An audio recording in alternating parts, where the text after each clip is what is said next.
Friends, welcome back to my channel. तो दोस्तों, आज के इस वीडियो में हम करेंगे टॉप 20 जनरल नॉलेज के महत्वपूर्ण क्वेश्चंस के बारे में, जो लगभग हर एग्ज़ाम में आते हैं और जैसे एसएससी, रेलवे, ग्रुप डी में बहुत आपको देखने को मिलेंगे। देखते रहिएगा दोस्तों बिना स्किप किए वीडियो को। और एग्ज़ाम के लिए स्टार्ट करते हैं। संसद का संयुक्त अधिवेशन कौन बुलाता है? तो दोस्तों, जो संसद होती है उसका जो संयुक्त अधिवेशन कौन बुलाता है? तो दोस्तों, इसका आंसर हो जाएगा राष्ट्रपति। दोस्तों, जो संसद होता है उसका संयुक्त अधिवेशन कौन बुलाता है? राष्ट्रपति। याद रखिएगा दोस्तों, आपको आपके एग्ज़ाम में देखने को मिल सकता है। नेक्स्ट क्वेश्चन की पे देखते हैं दोस्तों। LBW शब्द किस खेल से संबंधित हैं, या LBW शब्द किस खेल से हैं? तो दोस्तों, जो LBW शब्द हैं यह किससे संबंधित है? क्रिकेट से। याद रखिएगा, LBW आते ही आपको क्रिकेट याद आ जाना चाहिए। आप वीडियो को 2-3 बार देखोगे तो अच्छे से आपको याद रह जाएगा। इसके बाद में नेक्स्ट क्वेश्चन है दोस्तों, वायुमंडल की कौन सी परत हमें सूर्य से आने वाली अल्ट्रावायलेट किरणों से बचाती है?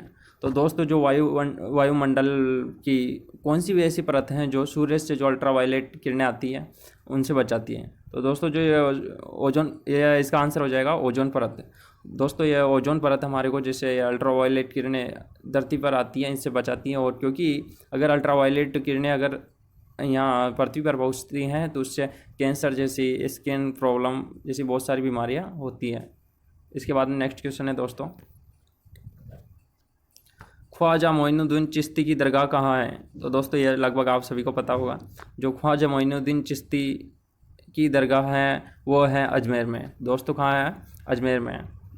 इसके बाद नेक्स्ट क्वेश्चन है दोस्तों, सम्राट अशोक ने किस युद्ध के बाद बौद्ध धर्म ग्रहण कर लिया था? तो दोस्तों, जो सम्राट अशोक थे उन्होंने कौन से युद्ध के बाद में बौद्ध धर्म ग्रहण कर लिया था? ये आपको याद रखने बहुत ही महत्वपूर्ण क्वेश्चन है दोस्तों, आप याद रखिएगा। और जो कलिंग का युद्ध हुआ था उसके बाद अशोक ने जो बौद्ध धर्म ग्रहण कर लिया था, ताकि वो क्या है दोस्तों, जैसे कलिंग युद्ध हुआ उसमें वो जो हिंसा हुई उसको देख के बहुत प्रभावित हुआ और उन्होंने अहिंसा करने का प्रण ले लिया और बौद्ध धर्म ग्रहण कर लिया। नेक्स्ट क्वेश्चन पर चलते हैं दोस्तों। देखिएगा, भारत का केंद्रीय बैंक कौन सा है? तो दोस्तों, जो हमारा देश है भारत, तो उसका जो केंद्रीय बैंक है वो है भारतीय रिजर्व बैंक। आपको दोस्तों नोट पर भी देखने को मिल सकता है भारतीय रिजर्व बैंक, और जो यह सभी बैंकों का संचालन करता है। तो याद रखिएगा दोस्तों। इसके बाद में नेक्स्ट क्वेश्चन है, सालार जंग म्यूजियम कहाँ है? तो दोस्तों, जो सालार जंग म्यूजियम है वो है हैदराबाद। आप याद रखिएगा, सालार जंग म्यूजियम कहाँ पर है? हैदराबाद में। नेक्स्ट क्वेश्चन पर देखते हैं, भारत में सबसे लंबे समय तक मुख्यमंत्री कौन रहा है?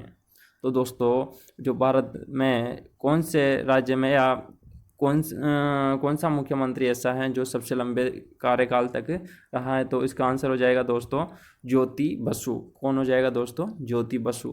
जो कौन से राज्य की प्रधान या मुख्यमंत्री थी? पश्चिम बंगाल की। याद रखिएगा।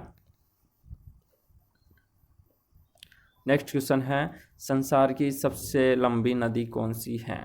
तो दोस्तों, जो वर्ल्ड है उसकी सबसे लंबी नदी कौन सी है? ये क्वेश्चन आपको रेलवे में अधिकतर देखने को मिल जाएगा। और लगभग हर शिफ्ट में क्या, जैसे हर एग्ज़ाम में आपको देखने को मिल सकता है कोई से ना किसी शिफ्ट में। या रिपीट भी होता है दोस्तों। इसके बाद इसका आंसर हो जाएगा नील नदी, जो संसार की सबसे लंबी नदी है। सही। इसके बाद में नेक्स्ट क्वेश्चन पर चलते हैं। नेक्स्ट क्वेश्चन है दोस्तों, किस तापमान पर सेल्सियस और फ़ारेनहाइट तापमान बराबर हो जाता है? तो दोस्तों, ऐसा कौन सा तापमान है जिस पर सेल्सियस और फ़ारेनहाइट तापमान का जो पैमाना होता है वो बराबर हो जाता है? तो वो तापमान है दोस्तों 40 डिग्री। कौन सा तापमान है? 40 डिग्री, 40 डिग्री। याद रखिएगा। इसके बाद नेक्स्ट क्वेश्चन है, कांसा किसकी मिश्र धातु है? तो दोस्तों, ये मिश्र धातुओं का क्वेश्चन है साइंस का। आपको जो रेलवे, एसएससी, इनमें साइंस के जो क्वेश्चन आते हैं उनमें देखने को मिल सकता है। कांसा, तांबा और टिन की मिश्र धातु है। इसके बाद में नेक्स्ट है, दिलीप ट्रॉफी का संबंध किस खेल से है? दोस्तों ये दिलीप ट्रॉफी की जगह आप दिलीप ट्रॉफी कर लेना, याद रखना। दिलीप ट्रॉफी का संबंध है क्रिकेट से। किससे है दोस्तों? क्रिकेट से। अब नेक्स्ट क्वेश्चन पर चलते हैं। एलपीजी का पूर्ण विस्तार क्या है? तो इसका आप फुल फॉर्म भी पूछ सकते हैं कि इसके एलपीजी की फुल फॉर्म क्या है। तो दोस्तों एलपीजी की फुल फॉर्म हो जाएगी लिक्विड पेट्रोलियम गैस। क्या हो जाएगा दोस्तों? Liquid petroleum gas. इसके बाद में नेक्स्ट क्वेश्चन है, गीता रहस्य पुस्तक किसने लिखी? तो दोस्तों जो गीता रहस्य पुस्तक हैं वो बाल गंगाधर तिलक ने लिखी।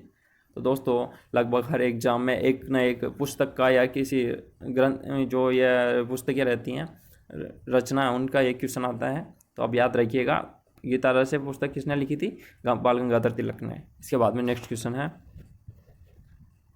राज्यसभा के कितने सदस्यों का चुनाव हर 2 वर्ष के बाद होता है? तो दोस्तों जो राज्यसभा है उसमें कितने सदस्यों का चुनाव हर 2 वर्ष के बाद में होता है? तो दोस्तों जो राज्यसभा में 1/3 सदस्यों का चुनाव या ये चुनाव हर 2 वर्ष के बाद में होता है। याद रखिएगा दोस्तों, वरना सभी में 5 वर्ष में होता है। नेक्स्ट क्वेश्चन है, अमेरिकी राष्ट्रपति का कार्यकाल कितने वर्ष का होता है?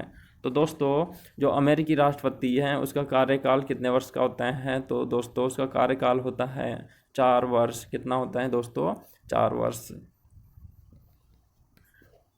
इसके बाद में नेक्स्ट क्वेश्चन है, किस मिट्टी को रेगुर मिट्टी के नाम से जाना जाता है? तो दोस्तों जो ये रेगुर को रेगर भी बोलते हैं। तो दोस्तों रेगुर मिट्टी को काली मिट्टी के नाम से भी जानते हैं। जो काली मिट्टी होती है उसको रेगुर मिट्टी भी कहते हैं।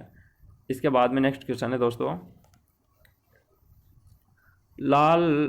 लाल मिट्टी का रंग लाल क्यों होता है? तो दोस्तों जो लाल मिट्टी होती है उसका लाल रंग होने का कारण है लो ऑक्साइड की उपस्थिति के कारण, क्योंकि उसमें लो ऑक्साइड उपस्थित होते हैं इसके कारण वो लाल होती हैं। इसके बाद नेक्स्ट क्वेश्चन है दोस्तों, भारत के कितने प्रतिशत क्षेत्रफल खेती होती हैं?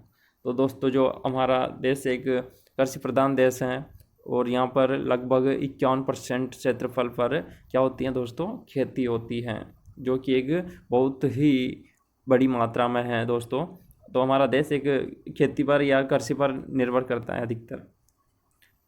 इसके बाद में नेक्स्ट क्वेश्चन है दोस्तों, भारत के पूर्वोत्तर के राज्यों में जंगलों को काटकर जो खेती की जाती है वह क्या कहलाती है? तो दोस्तों जो भारत के पूर्वोत्तर के राज्य हैं उनमें जो जंगल में जो पेड़ पौधे हैं उनको काटकर वहाँ पर खेती की जाती है तो दोस्तों वो खेती कहलाती हैं झूम खेती।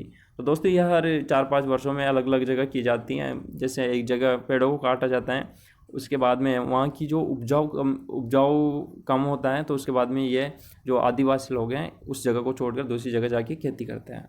थैंक यू दोस्तों वीडियो देखने के लिए। और ऐसे ही हर एग्ज़ाम के लिए महत्वपूर्ण क्वेश्चंस के वीडियो देखने के लिए आप हमारे चैनल को सब्सक्राइब कर सकते हैं एंड लाइक शेयर कर सकते हैं। तो दोस्तों आप कमेंट बॉक्स में बता सकते हैं कि इनमें से आपको कितने क्वेश्चन आए और कितने नहीं आए, तो इससे आपका स्कोर भी पता चल सकता है। तो दोस्तों